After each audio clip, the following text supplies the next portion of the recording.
In this week's video, I share 5 surprising facts about haunted places in Paranormal Texas. But first, my name is Tui Snider. I write books, I give talks, and I do a lot of research. I love finding fun stuff and sharing it with others, so please take a moment to hit that like button and subscribe to my channel if you haven't already. Today, I'm sharing 5 surprising facts about haunted places. This is stuff I learned while writing Paranormal Texas, which is a travel guide to haunted places in North Texas. These are things that surprised me during my research, stuff I haven't heard other people talking about. So let's get started. Number 5. Haunted elevators are a thing. You've probably heard of haunted hotels, haunted theaters, even haunted cemeteries. But haunted elevators? Turns out that paranormal activity often centers around elevators. Sometimes the doors open and close by themselves, or people see apparitions near them. There's even one in Dallas that opens when a pretty lady walks by. When I first started doing research for my book, I'd be like, wow, your elevator's haunted? Now, when I visit a haunted building, one of the first things I say is, tell me about your elevator. Number 4. Haunted bathrooms are a thing. Another paranormal trend I noticed is that paranormal activity often centers around bathrooms, especially restaurant bathrooms. Often the taps turn on and off by themselves, or the toilet flushes by itself. People even see apparitions in bathrooms. It's really strange.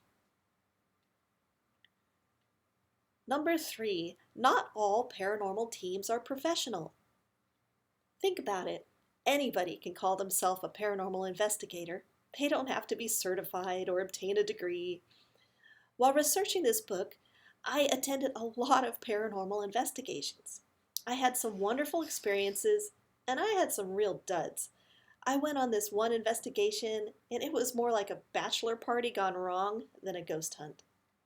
The paranormal team was drinking alcohol and smoking wacky tobacco, and they left me and my friend alone in a haunted house. And this haunted house was in a really sketchy neighborhood. Talk about a nightmare. Here in North Texas, I've had great experiences with Beck's Ghost Hunters and TX Rip. So do some research before you join a paranormal investigation or invite a team into your home. Number 2. The most common entity name in North Texas is, drumroll please, Steve. Looking back at my notes, I was surprised to see that the most common name associated with all the haunted places I've been to in North Texas is Steve. Many haunted places have names for their resident spirits, especially when the ghost is suspected to be a former business owner or someone closely attached to the building. Other times, people simply make up a name for their ghost. But the thing about these Steve encounters is that people often hear the name Steve coming over their ghost box.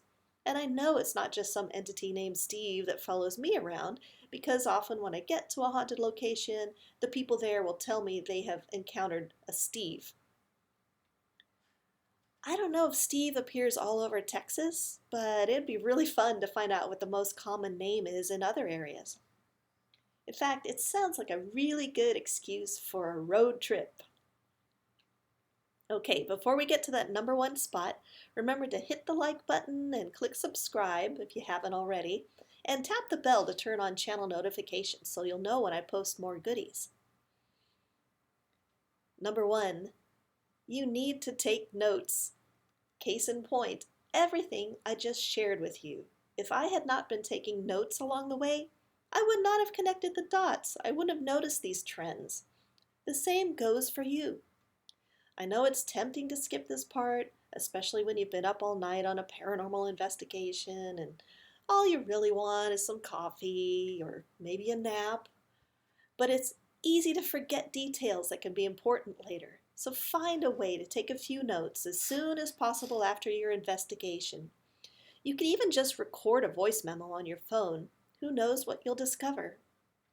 If you want to be fancy, you could buy my Ghost Hunters Journal. I created this specifically for people to keep track of their paranormal experiences. It makes a really nice gift, too. Okay, what about you? Do you take notes when ghost hunting? Have you made any surprising discoveries? Let me know in the comments below. And before you go, if you enjoyed this video, please hit the like button and subscribe to my channel. I post a new video every Sunday, but if you want more content right now, you can drop by my website or read one of my books. Thanks again, and I'll see you next time.